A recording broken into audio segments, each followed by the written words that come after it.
ಕನ್ನಡ ಶಾಲೆಗಳಲ್ಲಿ ಮಲಯಾಳಂ ಕಡ್ಡಾಯ ವಿವಾದ ನಡುವೆ ಇಂದು ಸಿಎಂ ಸಿದ್ದರಾಮಯ್ಯ ದಕ್ಷಿಣ ಕನ್ನಡ ಜಿಲ್ಲಾ ಪ್ರವಾಸವನ್ನ ಕೈಗೊಂಡಿದ್ದಾರೆ. ಇಂದು ಸಂಜೆ 5:30 ಸುಮಾರಿಗೆ ಸಿಎಂ ಸಿದ್ದರಾಮಯ್ಯ ಮಂಗಳೂರಿಗೆ ಭೇಟಿ ನೀಡುತ್ತಿದ್ದಾರೆ. ಅವತಾರ್ ಹೋಟೆಲ್ನಲ್ಲಿ ನಡೆಯುವ ಕರಾವಳಿ ಪ್ರವಾಸೋದ್ಯಮ ಸಮಾವೇಶದಲ್ಲಿ ಸಿಎಂ ಭಾಗಿಯಾಗುತ್ತಾರೆ. ಬಳಿಕ ಕರ್ನಾಟಕ ಪ್ರವಾಸೋದ್ಯಮ ಅಭಿವೃದ್ಧಿ ನಿಗಮದಿಂದ ನಿರ್ಮಿಸಿರುವ ಪಿಲಿಕುಳ ರೆಸಾರ್ಟ್ ಉದ್ಘಾಟನೆ ಮಾಡುತ್ತಾರೆ. ರಾತ್ರಿ ಮಂಗಳೂರಿನಲ್ಲೇ ವಾಸ್ತವ್ಯ ಹೂಡಿ ನಾಳೆ ಬೆಳಗ್ಗೆ 11 ಗಂಟೆಗೆ ಬೆಂಗಳೂರಿಗೆ ವಾಪಸ್ ಆಗಲಿದ್ದಾರೆ. ಈ ಮಧ್ಯೆ ಕಾಸರಗೋಡು ಮುಖಂಡರು ಸಿಎಂ ಭೇಟಿಯಾಗಿ ಕೇರಳ, ಕಾಸರಗೋಡು ಕನ್ನಡ ಶಾಲೆಗಳಲ್ಲಿ ಮಲಯಾಳಂ ಕಡ್ಡಾಯದ ಬಗ್ಗೆ ಮನವಿ ಸಲ್ಲಿಸಲಿದ್ದಾರೆ. ಕೇರಳದ ಕಾಸರಗೋಡಿನಲ್ಲಿರುವಂತಹ ಕನ್ನಡ ಶಾಲೆಗಳಲ್ಲಿ ಮಲಯಾಳಂ ಭಾಷೆ ಹೇರಿಕೆ ಮಾಡಲಿಕ್ಕೆ ಹೊರಟಿರುವಂತಹ ಕೇರಳ ಸರ್ಕಾರದ ನಡೆ ವಿರೋಧಿಸಿ ವಾಟಾಳ್ ನಾಗರಾಜ್ ಪ್ರತಿಭಟನೆಯನ್ನು ಮಾಡಲಿದ್ದಾರೆ. ಬೆಂಗಳೂರು ದಕ್ಷಿಣ ಜಿಲ್ಲೆಯ ರಾಮನಗರದ ಐಜೂರು ವೃತ್ತದಲ್ಲಿ ವಾಟಾಳ್ ನಾಗರಾಜ್ ಪ್ರತಿಭಟನೆಯನ್ನು ಮಾಡಲಿದ್ದಾರೆ. ವಾಟಾಳ್ ನಾಗರಾಜ್ಗೆ ಕರುನಾಡ ಸೇನೆಯ ಕಾರ್ಯಕರ್ತರು ಬೆಂಬಲವನ್ನು ಕೊಡಲಿದ್ದಾರೆ. ಇನ್ನು ಕನ್ನಡ ಭಾಷೆಯೇ ಪ್ರಥಮ ಆದ್ಯತೆ ಆಗಬೇಕು, ನಮ್ಮ ಶಾಲೆಗಳಲ್ಲಿ ಬೇರೆ ಭಾಷೆ ಹೇರಿಕೆ ಆಗಬಾರ್ದು ಅಂತ ವಾಟಾಳ್ ಒತ್ತಾಯವನ್ನು ಮಾಡಿದ್ದಾರೆ. ಹುಬ್ಬಳ್ಳಿಯಲ್ಲಿ ಬಿಜೆಪಿ ಕಾರ್ಯಕರ್ತೆ ವಿವಸ್ತ್ರ ಮಾಡಿದ್ದಾರೆ ಎನ್ನುವ ಪ್ರಕರಣವನ್ನ ಸರ್ಕಾರ ಸಿಐಡಿಗೆ ತನಿಖೆಗೆ ವಹಿಸಿ ಆದೇಶವನ್ನ ಮಾಡಿದೆ. ಸುಜಾತಾ ಹಂಡಿ ವಿರುದ್ಧ ನಡೆದಿದ್ದ ದೌರ್ಜನ್ಯ ಪ್ರಕರಣವನ್ನ ಸಿಐಡಿ ತನಿಖೆಗೆ ವಹಿಸೋಕೆ ರಾಜ್ಯ ಸರ್ಕಾರ ನಿರ್ಧಾರ ಮಾಡಿದೆ.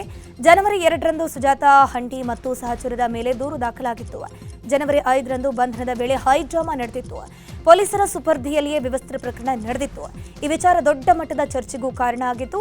ಪ್ರಕರಣ ಖಂಡಿಸಿ ಬಿಜೆಪಿ ಬೃಹತ್ ಪ್ರತಿಭಟನೆ ಮಾಡಿತ್ತು. ಮತ್ತೊಂದು ಕಡೆ ಪಾಲಿಕೆ ಸದಸ್ಯೆ ಸುವರ್ಣ ಕಲ್ಲಕುಂಟ್ಲ ಮತ್ತು ಸಹಚರರ ವಿರುದ್ಧವೂ ಕೂಡ ದೂರು ದಾಖಲಾಗಿತ್ತು. 2 ದೂರುಗಳ ತನಿಖೆಯನ್ನು ಸಿಐಡಿಗೆ ಹಸ್ತಾಂತರ ಮಾಡಿದ್ದು, ಇಂದು ಸಿಐಡಿ ತಂಡ ಹುಬ್ಬಳ್ಳಿಗೆ ಬರುವಂತಹ ಸಾಧ್ಯತೆ ಇದೆ ಎನ್ನಲಾಗ್ತಿದೆ. ಸುಜಾತಾ ಹಂಡಿಯಿಂದ ಹಲ್ಲೆಗೆ ಒಳಗಾದ ತುಕಾರಾಂ ಮಾತನಾಡಿ, ನಾನು ಕೂಡ ಬಿಜೆಪಿಯ ಕಾರ್ಯಕರ್ತ, ನನ್ನ ಮೇಲೆ ದೌರ್ಜನ್ಯ ಆದಾಗ ಯಾವ ನಾಯಕರು ಬರಲಿಲ್ಲ. ಆದರೆ ಈಗ ಇಂಥ ಡಾನ್ ಪರವಾಗಿ ಹೋರಾಟ ಮಾಡ್ತಿರೋದು ಸರಿಯಲ್ಲ ಅಂತಂದ್ರು. ಸುಜಾತಾ ಹಂಡಿಯಿಂದ ದೌರ್ಜನ್ಯಕ್ಕೆ ತುತ್ತಾದ ತುಕಾರಾಂ ಕಿಡಿಕಾರಿದ್ದು, ನನಗೆ ಸುಜಾತಾ ಹಂಡಿಯಿಂದ ಜೀವ ಬೆದರಿಕೆ ಇದೆ, ನನಗೆ ಸೂಕ್ತ ರಕ್ಷಣೆ ನೀಡಿ ಅಂತ ಆಗ್ರಹಿಸಿದರು. ನನ್ನ ಕಾರ್ ಒಳಗೆ ನಮ್ಮ ಡ್ರೈವರ್ನ ಹೊಡೆದ ಕೈ ಕೆಳಗೆ ಹಾಕಿದ್ರೆ ನನ್ನ ಗಾಡಿನ ತೊಗೊಂಡು ನನ್ನ ಕಿಡ್ನಾಪ್ ಮಾಡ್ಕೊಂಡು ಹೋದ್ರು ಸರ್. ತೊಗೊಂಡು ಹೋಗಿ ಉಣ್ಕಲ್ಕೆರೆಯಿಂದ ಲೆಫ್ಟಿಗೆ ತೊಗೊಂಡು ಹೋದ್ರು ಸರ್. ಅಲ್ಲಿ ಒಂದು ಹೊಲ ಅದ ಸರ್, ಅಲ್ಲಿ ಕಂಟಿ ಪಂಟಿ ಅಲ್ಲಿ ತೊಗೊಂಡು ಹೋಗಿ ನನ್ನ ಕಡೆ ಇದ್ದಂಥ ದುಡ್ಡು, ನನ್ನ ಕಡೆ ಬಂಗಾರ ಚೈನ ಮತ್ತು 2 ಬಂಗಾರ ಉಂಗುರ ಇದ್ದವು ಸರ್. ಅವನ್ನೆಲ್ಲ ಕಸ್ಕೊಂಡು ದುಡ್ಡು ಕೊಡು ಅಂತ ಹೊಡೆದ್ರು ಸರ್. ಅಲ್ಲಿ ನನ್ನ ಕಡೆ ದುಡ್ಡು ಇಲ್ಲ ಅಂದಾಗ ಇವ್ನು ಇಲ್ಲೇ ಬಿಡೋದು ಬೇಡ, ಅವನು ಮಗನ ದುಡ್ಡು ಕೊಡ್ಲಿಕ್ಕೆ ಮರ್ಡರ್ ಮಾಡ್ತಾನೆ ಅಂತಂದ್ರೆ ಏನು ಮಾಡಬೇಡ, ಕಾಲು ಬರ್ತಾನೆ ಎಲ್ಲ ಬೇಡ್ಕೊಂಡೆ ಕೇಳಿ ಸರ್. ನನ್ನ ಕಣ್ಣಿಗೆ ಅರ್ಬಿ ಕಟ್ಟಿ ನನ್ನ ಮತ್ತೆ ಹಳ್ಯಾಳ ಕಡೆ ತೊಗೊಂಡ್ರು. ಹಳ್ಯಾಳಕ್ಕೆ ಹೋಗಿದ್ದು ನನಗೆ ಪೊಲಿಟಿಕಲ್ ಸ್ಟೇಷನ್ ನಡೆದಾಗ ಗೊತ್ತು ಸರ್, ಅದ ಊರು ಅನ್ನೋದು. ಅಲ್ಲಿ ಮಟ್ಟ ನನಗೆ ಗೊತ್ತಾಗಿಲ್ಲ. ಕರಬಿ ಕಟ್ಟಿ ಅಂತ ಒಂದು ಸರ್, ಆ ಒಂದು ದೊಡ್ಡ ಗುಡ್ಡ ಐತೆ ಸರ್, ಗುಡ್ದಾಗ ಹೊಲದಾಗ ಒಂದು ಮನೆ ಇತ್ತು. ಅರಬಿ ಹೋಗಿ ಅಲ್ಲೇ ಅದ ಮನೆ ಒಳಗೆ ತೊಗೊಂಡೋಗಿ ಅಲ್ಲೇ ಬಿಚ್ಚಿರು ಸರ್. ಬಿಚ್ಚಿ ಹಂಗೆ ಹಗ್ಗದು ಇದ್ದು ಸರ್, ಹಗ್ಗ ತೊಗೊಂಡು ಕಟ್ಟಿರು. ಮತ್ತು ಹತಾರದು ಇದ್ದು ಸರ್, ಹತಾರು ಲಾಂಗು ಹಗ್ಗ ಶೀಶನಗುಂಡ ಏನು ಅವ್ರಿಗೆ ಏನು ತಿದ್ದೆ ಸರ್, ಸೇರೆ ಕುಡಿದು ಹೊಡಿದು ದುಡ್ಡು ತರಿಸೋದು ಹೊಡಿದು ಮಾಡಿದ್ರು ಸರ್. ಎಷ್ಟು ರಿಕ್ವೆಸ್ಟ್ ಮಾಡ್ಕೊಂಡ್ರು ಬಿಡಲಿಲ್ಲ ಸರ್. ನನ್ನ ಕಾರ್ ಒಳಗೆ ನಮ್ಮ ಡ್ರೈವರ್ನ ಹೊಡೆದು.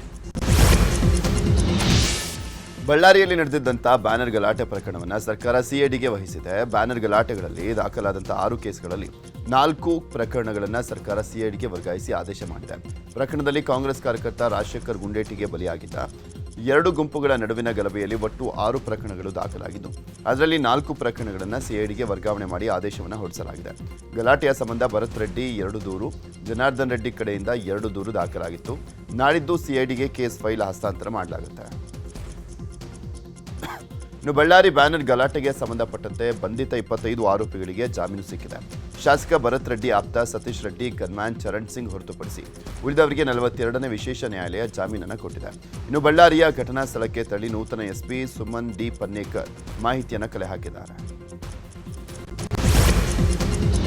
ಬಳ್ಳಾರಿ ಬ್ಯಾನರ್ ಗಲಾಟೆ ಕುರಿತು ಸಿಐಡಿ ತನಿಖೆ ಬಗ್ಗೆ ರಾಜ್ಯ ಸರ್ಕಾರದ ನಿರ್ಣಯದ ಬಗ್ಗೆ ಬಿಜೆಪಿ ಸಭೆಯನ್ನು ಕರೆದಿದೆ.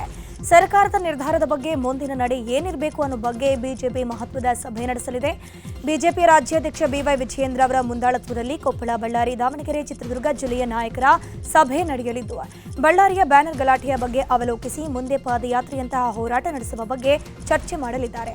ಇನ್ನು ದಾವಣಗೆರೆ ಬಿಜೆಪಿಯಲ್ಲಿ ಉಂಟಾಗಿರುವ ಭಿನ್ನಮತ ಶಮನಗೊಳಿಸುವ ಸಂಬಂಧವೂ ಮಹತ್ವದ ಚರ್ಚೆ ನಡೆಯಲಿದೆ. ಬಿಜೆಪಿ ಮತ್ತು ಜೆಡಿಎಸ್ ನಡುವೆ ಸ್ಥಳೀಯ ಸಂಸ್ಥೆಗಳ ಚುನಾವಣೆ ಮೈತ್ರಿ ಗೊಂದಲ ಏರ್ಪಟ್ಟಿದೆ. ಈ ನಡುವೆ ದೋಸ್ತಿ ನಾಯಕರು ಮಹತ್ವದ ಸುದ್ದಿಗೋಷ್ಠಿ ಮಾಡಲಿದ್ದಾರೆ.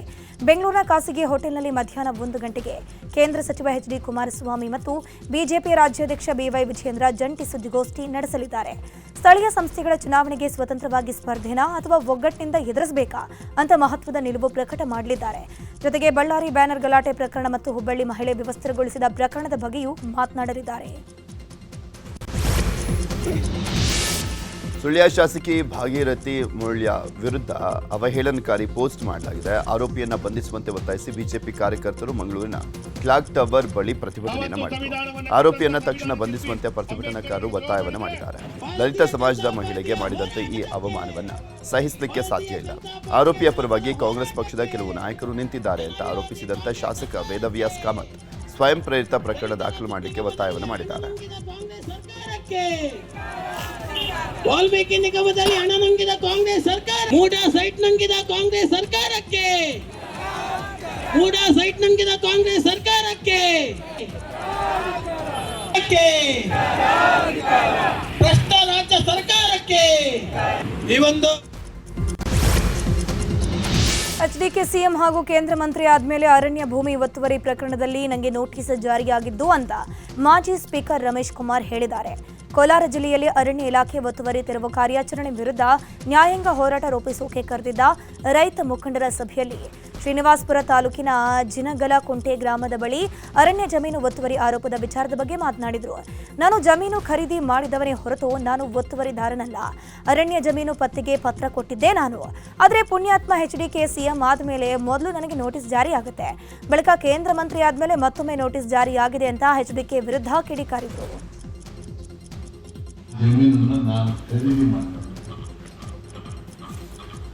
ಖರೀದಿದಾರನ ಜಮೀನುಗಳನ್ನು ನೀವು ಹೋಗಿ ಜಾಯಿಂಟ್ ಸರ್ವೆ ಮಾಡಿ, ಒಂದು ವೇಳೆ ಆತ ಖರೀದಿ ಮಾಡಿರೋ ಜಮೀನು ಅರಣ್ಯ ಪ್ರದೇಶಕ್ಕೆ ಒಳಪಟ್ಟಿದ್ರೆ ನೀವು ಕಾನೂನು ಪ್ರಕಾರ ಕ್ರಮ ಜರುಗಿಸಿ ವರದಿಯನ್ನು ಸರ್ಕಾರಕ್ಕೆ ಸಲ್ಲಿಸಿದೆ.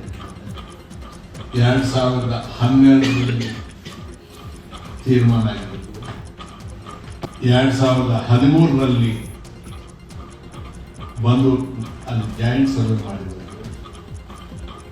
ಮತ್ತೆ ಕಮಿಷನರೇ ಬಂದು 2014ರಲ್ಲಿ ಸರ್ವೆ ಮಾಡಿದ್ದಾರೆ.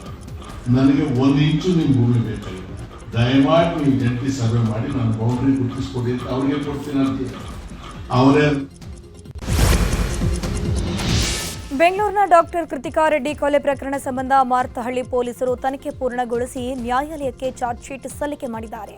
ಕೃತಿಕಾ ರೆಡ್ಡಿ ಗಂಡ ಕೊಲೆ ಆರೋಪಿ ಡಾಕ್ಟರ್ ಮಹೇಂದ್ರ ರೆಡ್ಡಿ ವಿರುದ್ಧ ಮೇಯೋ ಹಾಲ್ ಕೋರ್ಟ್ಗೆ ಚಾರ್ಜ್ ಶೀಟ್ ಸಲ್ಲಿಕೆ ಮಾಡಲಾಗಿದೆ. ಸುಮಾರು 3786 ಪುಟಗಳ ದೋಷಾರೋಪ ಪಟ್ಟಿಯನ್ನು ಸಲ್ಲಿಕೆ ಮಾಡಿದ್ದಾರೆ. ವೈದ್ಯ ಕೃತಿಕಾ ರೆಡ್ಡಿ ಕೊಲೆ ಸಂಬಂಧ ಪೊಲೀಸರು ಮಹತ್ವದ ಸಾಕ್ಷ್ಯಗಳನ್ನು ಸಂಗ್ರಹ ಮಾಡಿದ್ದು, ತಾಂತ್ರಿಕ ಸಾಕ್ಷ್ಯಗಳು, ಎಫ್ಎಸ್ಎಲ್ ರಿಪೋರ್ಟ್ಗಳು, ಸಿಸಿಟಿವಿ ದೃಶ್ಯಾವಳಿ ಸೇರಿದಂತೆ ಹಲವು ಮಹತ್ವದ ಸಾಕ್ಷ್ಯಗಳನ್ನು ಬಳಸಿ ಚಾರ್ಜ್ ಶೀಟ್ ತಯಾರಿಸಿದ್ದಾರೆ.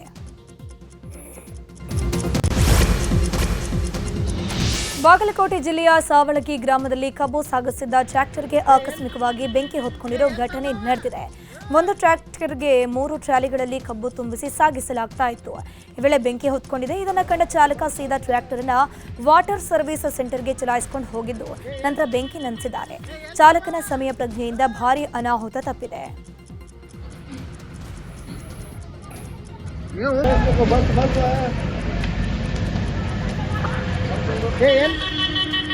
ಏನ್ ತರ್ವಾವ